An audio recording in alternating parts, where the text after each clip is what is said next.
When Stella was born, she was an amazing little baby. She was outgoing, she was funny, she had a big personality, and all that changed a month before she was diagnosed. She just kept crying. Every time I'd lay her flat on the floor to change her diaper, she would just scream. She just wasn't eating, she was looking pale. There was just something going on.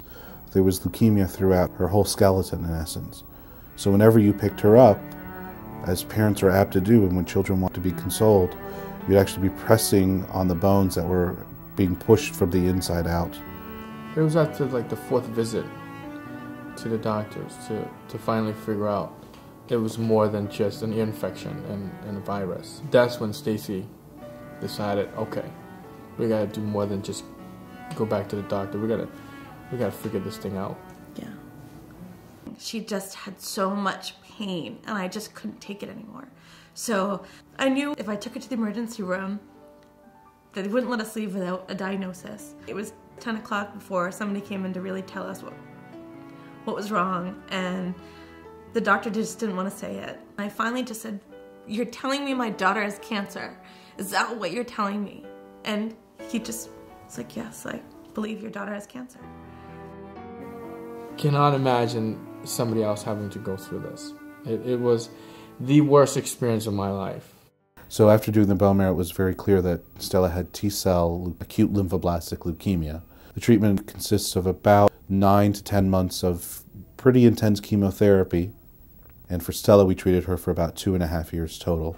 We both just looked at each other and we just knew what our roles were going to be. We worked amazingly together as a team. She understood all the medical terms, talked to the doctor and the nurses about the medicines and the procedures. I focused more on Stella and holding on to her and just being her dad. I wanted her to come home. The fact that Stella is now over 3 years from her diagnosis, we've gone through the therapy, and so at this point I'd say her survival is probably over 90%.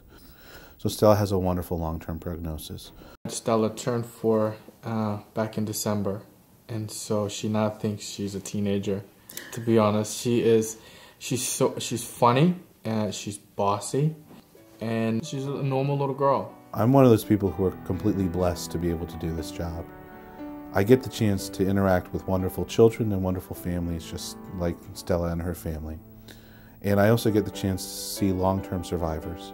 When she graduates high school, I'm sure that I'll be sitting there as proud as her parents, knowing that I've contributed a small part to helping her get there. The Children's Hospital was my safety net. They were like your family. Everybody was just so warm, and they were so caring. They saved my daughter's life. Now that Stella is all better, I can't imagine not being part of the Miracle Network.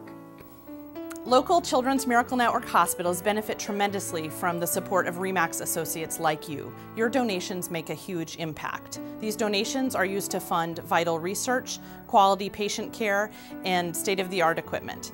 At the Barbara Bush Children's Hospital, these donations are used to purchase a new type of miracle home, giraffe incubators, which house our smallest patients. On behalf of Children's Miracle Network hospitals everywhere, thank you for your support and for helping children like Stella.